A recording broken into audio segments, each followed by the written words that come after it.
Are you under the age of 21? Have you always wanted to go to Las Vegas but thought it was senseless since you couldn't gamble? Well, think again. There are many other things in Las Vegas to do besides gambling. Other things include swimming, going to different hotels since they are all associated with different things, and going to amusement parks. Today I'm going to talk about the different hotels in Las Vegas. New York, New York is a hotel in Las Vegas that is obviously associated with New York. You can go on a boat ride, see the Statue of Liberty, or even go on a roller coaster filled with excitement and speed. The Luxor is a hotel built like a pyramid in Egypt. It is even guarded by a sphinx. You are greeted by a talking camel. As you walk in, you can continue walking and end up at the Nile River. Here you can go on a ride across the Nile River and learn about Egypt's history. The walls of the Luxor are covered with hieroglyphics and Egyptian people like King Tut. The Excalibur is associated with castles. Inside there are horses and armor everywhere. You can take a drawbridge out. Caesar's Palace is a hotel all about Greece. In front stands a fountain with a statue of Julius Caesar. There is also another statue of him inside. Every hour the lights go out and a statue show comes on. The shops in this hotel are called agoras, or Greek marketplaces. Treasure Island is a hotel based on pirates. In the front, there is a pond with 2 ships. Every 2.5 hours, live actors come out for a 15-minute show that involves fighting, fire, and even overboard throwing. The Stratosphere Hotel is one of the coolest hotels. It is shaped like a tall building and a circle on top. At the top, you can sit down and have lunch while revolving around. Also, around the top, there's a roller coaster on the outside. Circus is another hotel. Inside, while in the casino, you can look above you and see the circus. If you go to the second floor, there is a huge carnival. You can sit there and watch the circus. There are no elephants or anything, just acrobats and clowns.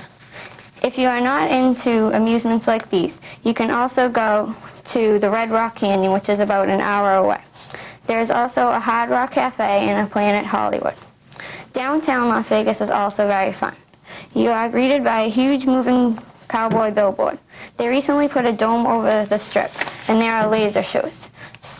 So if you're under the age of 21 but want to go to Las Vegas, remember there is something there for everyone. And this is a picture of the talking camels. And this is the Luxor.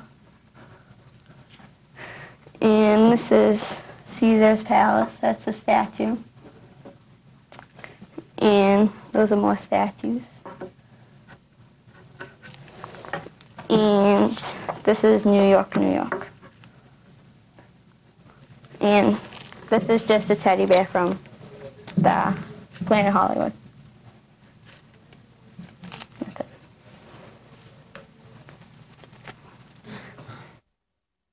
Your heart is pounding and your whole body is exhausted as you sprint to the finish line after giving everything you got for miles. Distance running is without a doubt one of the most grueling physical activities in the world. From running a mile to school to running the Boston Marathon, all kinds of people enjoy distance running. A lot of people don't understand why someone would want to do it because it's so exhausting. But as a distance runner, I run because the satisfaction you get from doing well in a race and all the work you put into it. I only run small races like cross country, so you can only imagine the thrill of winning something like the Boston Marathon, which is the Super Bowl of running. And there's a lot more to running than people think. It's more than just running a couple of miles and then going home. There's a lot of preparation, mentally and physically. And the training you want to do is, a lot of people think you can just go out and jog a couple miles a day, but you can't really do that. You got to do that. And you got to work speed so you can get sprinting speed so you can actually win a race. And it's also important to keep the rest of your body in shape, not just your legs, so you can keep endurance and keep yourself in shape rather than just having strong legs and everything. And you can't train every day or you just exhaust yourself. So you want to train like maybe 5 or 6 days a week, just alternating every other day between like speed and distance. And you want to have a healthy diet and a good lifestyle rather than being out of shape and having like not a good running ability.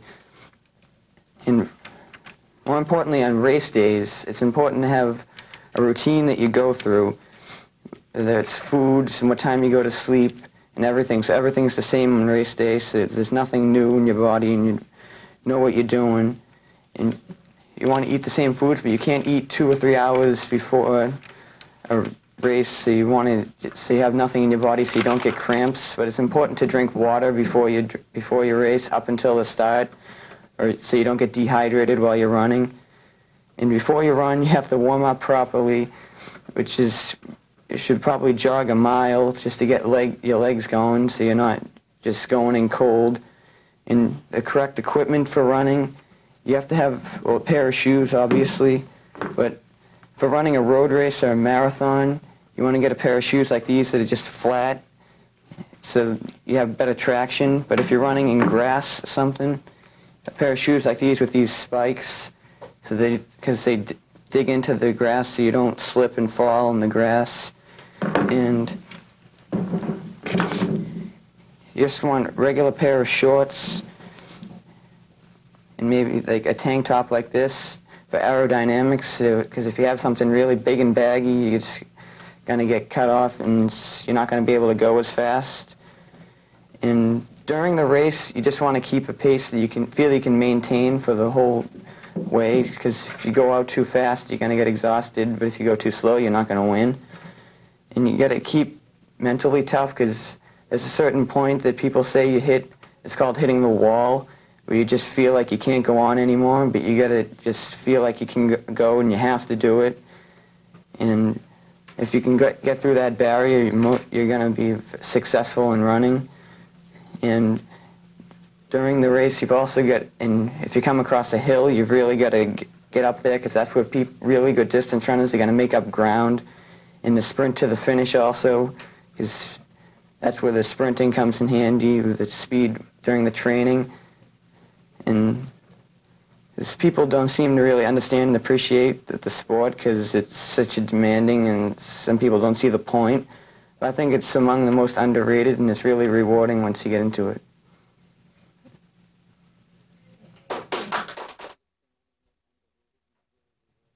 Has one ever looked into a window and saw a weakly carved pumpkin? Well, I have, and I'm going to try to stop that from happening to you. This right here is a weakly carved pumpkin. If you see that in the window, you're like, oh my God, did like a 5-year-old carve that? You can do better than that. So I'm going to make you do better than that. First, you have to have an attack plan. You can draw on a separate sheet of paper and tape it on, or you can draw it right on the pumpkin itself. This right here is okay. I kind of rushed it, but you know, you get the idea. So that's good, and that is bad. Back in the day, people used to carve these pumpkins. It's like ward-off spares or something, I don't know, some junk like that. And like they used to carve like 10, 20. It was crazy. That was a long time ago though. But first you have to take this, draw a circle around the top, and carve it like 45-degree angle like that. So when you take it off and you put it back on, it won't fall through, and you'll feel like a stupid person when that happens. So then you have to get all the inside out, and that's really gross and disgusting part, but I don't know. It's a long story.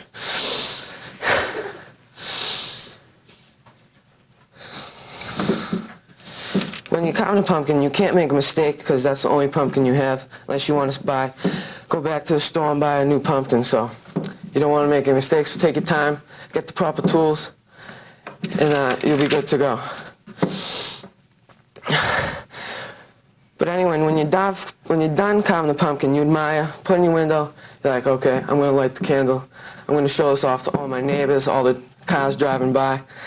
And if you really do a good job, you could be really proud of your work if you're that kind of person. But so when you're done, you just put the candle in. And so when I drive by all you guys' houses and I see a dull and weakly carved pumpkin in the window, and don't think I know where you live, because I do know where you live.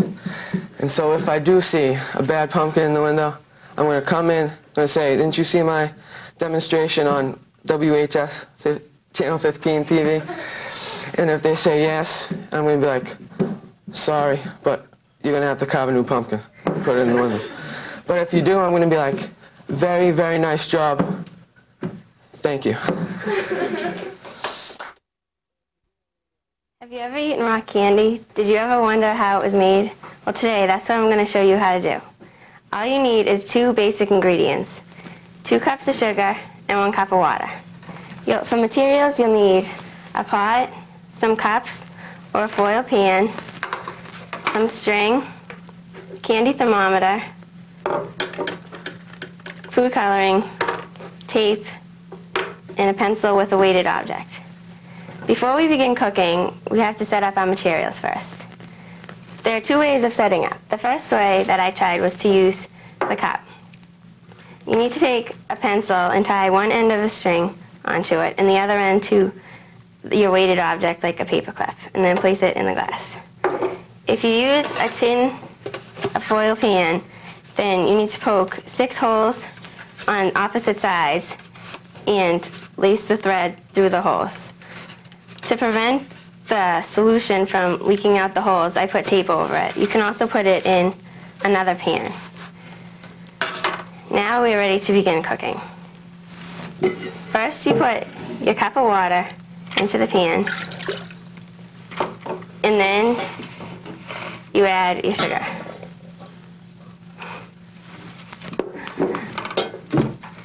You put your sugar on the stove and cook it on high for about 3 minutes until the sugar is completely dissolved and has reached 250 degrees. You can measure the degrees of the solution by using a candy thermometer. When that is done, you can remove it from the heat and pour it in either the cup or the foil pan. If you want to be creative, you can add food coloring to the cup or the foil pan to get colored crystals. After you've poured it into the pan, put it in a safe place and for about 7 days, because that's how long the crystals take to crystallize. This is a homemade crystal rock candy, and this is a store-bought one. As you can see, the store-bought one's a little better, but they both taste the same. You can try it for yourself. My assistant will pass them out.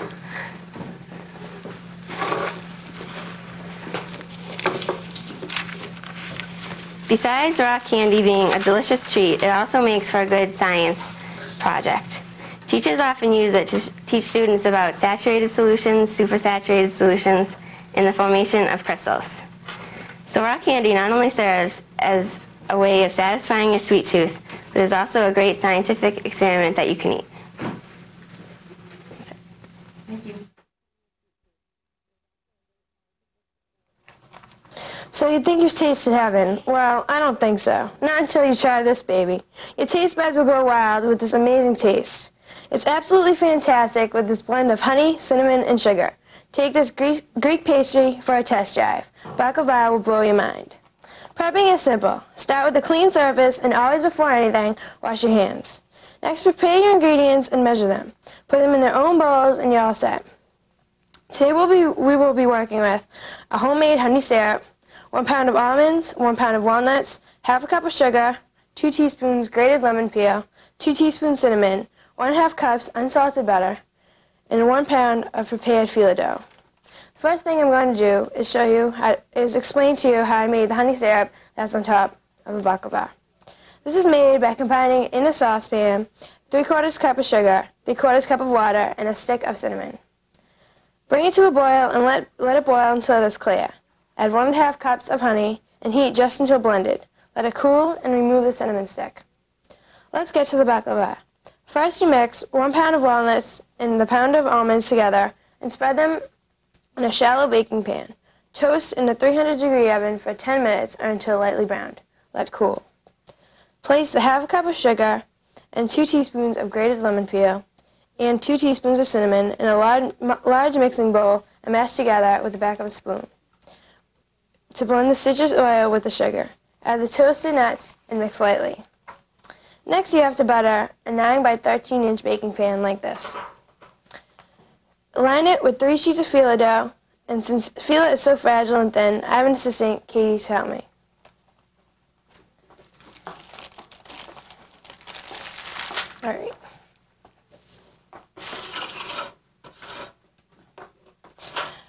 You have to brush each strip lightly with butter, but since it's hard to get melted butter out here, I'm just gonna pretend. All right. Okay. So you have one sheet, then butter it, then you add another sheet, and you butter it. And the third sheet. Then you measure half a cup of walnut and almond mixture.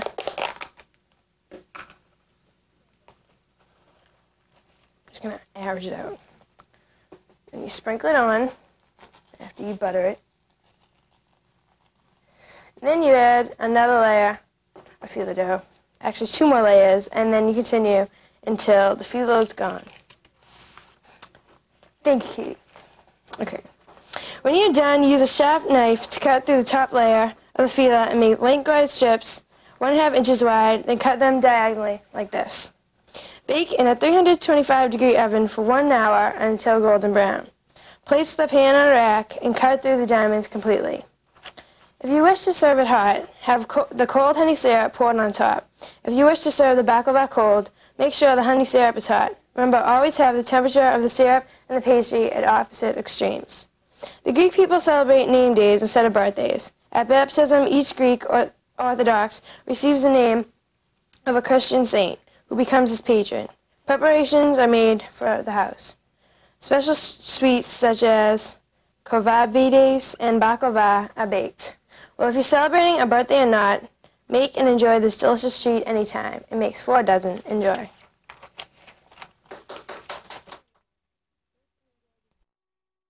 Really thought about your personality. Do you consider yourself direct, naive, or friendly? These are some of the characteristics that make up people's personality. There are two main observations about personality. First, within an individual, you will notice a pattern of behavior from time to time and in certain situations. The second is that these patterns differ from person to person.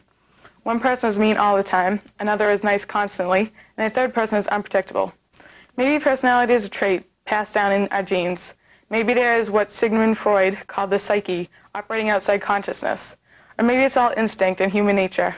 You can draw your own conclusion. What I'm about to do is administer a personality test. Maybe you can gather some insight about your personality type and some of the traits that make up your personality. What you have is a piece of paper, and what I want you to do is draw a pig. Anywhere on the piece of paper as big as you want. Okay, I'm going to explain the results. If the pig is drawn toward the top of the paper, you are positive and optimistic. If the pig is drawn toward the middle, you are a realist. If the pig is drawn towards the bottom, you are pessimistic and have a tendency to behave negatively. If the pig is drawn facing left, you believe in tradition, are friendly, and remember dates, birthdays, etc. If the pig is drawn facing right, you are innovative and active, but don't have a strong sense of family, nor do you remember dates. If the pig is drawn facing front, looking at you, you are direct, enjoy playing devil's advocate, and neither fear nor avoid discussions. If your picture has many details, you are analytical, cautious, and distrustful. If it has few details, you are emotional, naive, and you care little for details and are a risk taker. With less than 4 legs showing, you are insecure or are living through a period of major change. With 4 legs showing, you are secure, stubborn, and stick to your ideals. The bigger the size of the ears, the better listener you are, and the longer the tail, the better your love life. Thanks. They only emerge at nighttime, and their idea of an ideal midnight snack would be a bird, squirrel, or even sinking their teeth into the neck of an innocent, unsuspecting human. Have any clue what I'm talking about? Well, for those of you that have never seen a horror movie, heard a scary story, or even been to the store The Big Party in October, I'll tell you. Vampires. You know, bats by day and pale human-like creatures with fangs by night. What I described to you was actually the stereotype of a vampire, but vampires are real people. Just think, the person sitting next to you could one day become a vampire. And exactly how does one become a vampire? According to many legends and traditions, the ways of becoming one are many and varied. Some of them are being bitten by a vampire, death without baptism, practicing witchcraft, or consumption of vampiric blood. Vampires are nocturnal creatures. They cannot emerge from the shadows during daylight for fear that they will be burned into a pile of ash by the sun's deadly rays. They normally feed on small animals such as birds, rats, dogs, but every once in a while they might feed on a human, only drinking a little blood so that the only harm done to the victim is a drowsiness and an ugly scar. In the early 1800s, those suspected of being vampires or associated with them in any way would be tortured and killed in disgusting ways. Some were lucky and experienced quick, painless death by beheading. Others were impaled, burned at the stake, or sliced open, exposing their hearts to the sun. All of this was done in a public area where all could see and humiliate them. Today, these situations are handled much differently.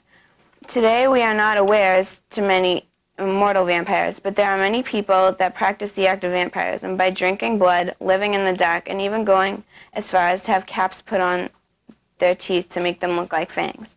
By the general public, these people are considered outcasts of society. They usually prefer to be alone and therefore are ridiculed. In conclusion, vampirism, vampires are very much a misunderstood creature. There is so much more to them than is perceived in movies, TV, and stories.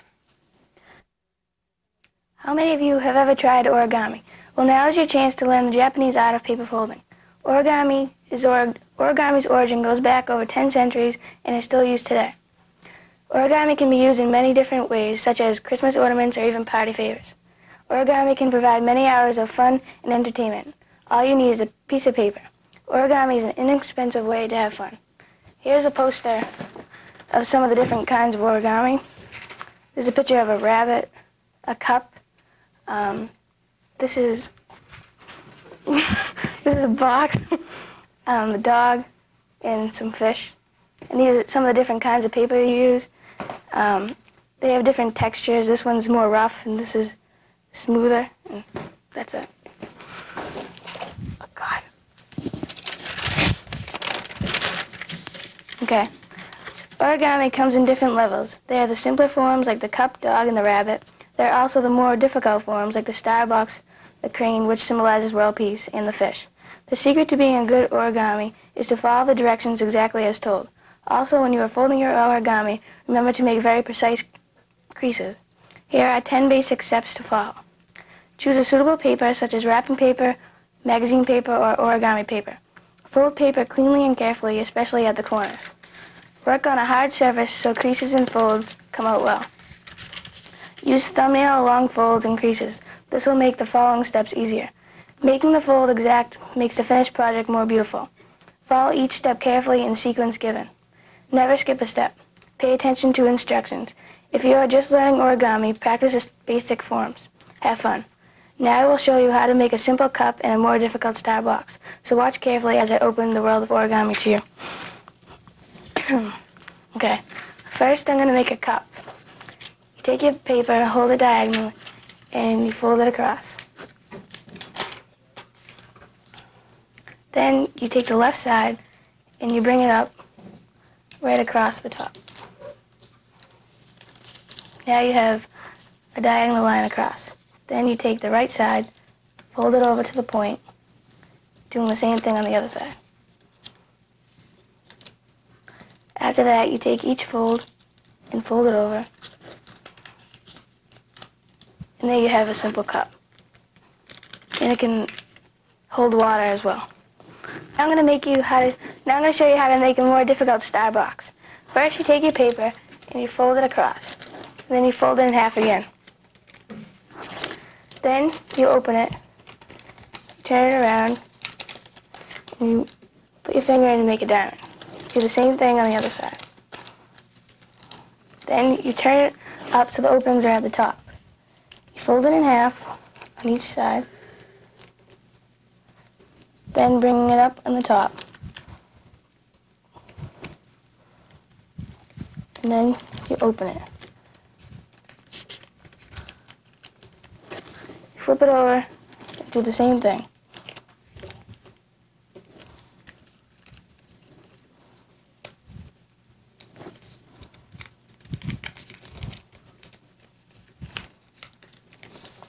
Then you take it and you turn it out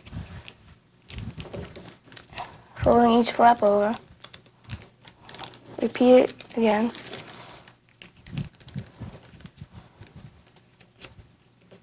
Okay. Then you take the bottom and you bring it up. And then you take each point and you bring it down. Then you turn it around again, doing the same thing.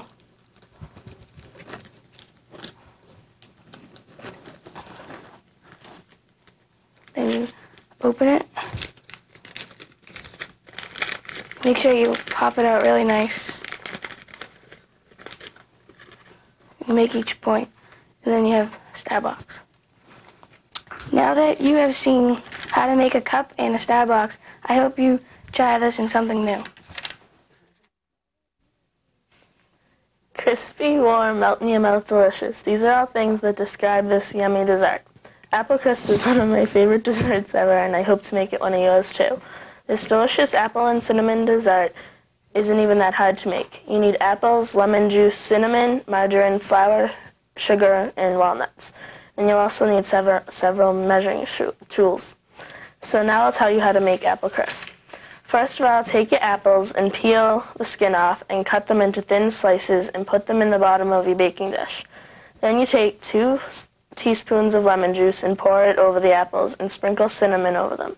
In a separate bowl, you're going to blend 3/4 of a cup of flour, a stick of butter, a cup of sugar, and 1 teaspoon of cinnamon, like you would to make a pie crust. And this is what it'll look like. And then pour the mixture over the apples and press it on the top. Put it in your oven, which you've preheated to 350 degrees. And then in 60 minutes or 1 hour, take out your hot, yummy apple crisp. After letting it cool, cut it into pieces and serve it. Now, if you don't trust my opinion of apple crisp, I'll choose a random person from the audience. Okay, are you willing to taste my apple crisp? Sure.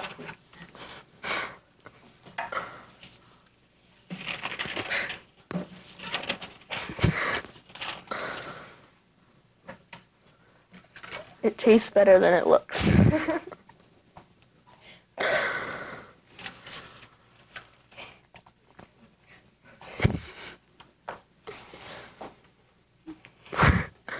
Very good. Okay. Well, that's the truth from someone I've never seen before in my life. Apple crisp is a very popular American dessert, and it tastes great and isn't even that bad for you. Well, okay, it is kind of bad for you, but that's okay. I hope I've inspired you to go home and make an apple crisp, but if not, I hope you like it. Lacrosse is a fast-paced, fun, full-contact game for people everywhere. A long time ago, many Indian tribes, such as the Cherokee, Chippewa, Mohawk, and other tribes began playing bagatue, or as we know it today, lacrosse. Not surprisingly, they called it lacrosse, or bagatue, because it means the brother of war. Many years ago, Indian tribes would play this ruthless game against each other. One team would sometimes consist of approximately 1,000 players. One team would paint themselves in a distinct mark or all in white to signify that they're on that side. The equipment was fairly simple. They would have 2 sticks made of wood to be curved at the top and strung with leather. Some balls were either made of rock, hair stuffed in animal skin, or a wooden ball, or sometimes any round object they could find. The point of this game was to severely hurt your opponent and score a goal. Some people badly broke bones and got hurt. Some even died. There are many reasons people played lacrosse back then. They often used the game as ways to settle disputes between tribes, and the sport was also used for young warriors to get ready for war. Today, lacrosse is a blend of the best aspects of soccer, hockey, football, and in my opinion, lacrosse is a great sport to get into. This is some of the equipment that you use in lacrosse. This is the helmet that you use. This is like a regular elbow pad. These are your gloves. And this is a regular shirt. It says Saugus on it because Wakefield doesn't have a team, and I'm trying to get Wakefield to get a team. And this is the lacrosse stick with the net, and this is what a ball looks like. Right here. This is a ball. It's like solid rubber, and it hurts to get hit with. And you also wear shoulder pads that protect you. And some of the positions, there are middies. There's 3 middies on one side, and they can go anywhere on the field. There's 3 defenders. They can only stay from here back. And this is a goalie. He can go anywhere around the field. And the same for the other side. The defenders can only go to here. And these attacks, they can go from here to here, and they can't go back to their goalie. It's kind of confusing, but you get used to it.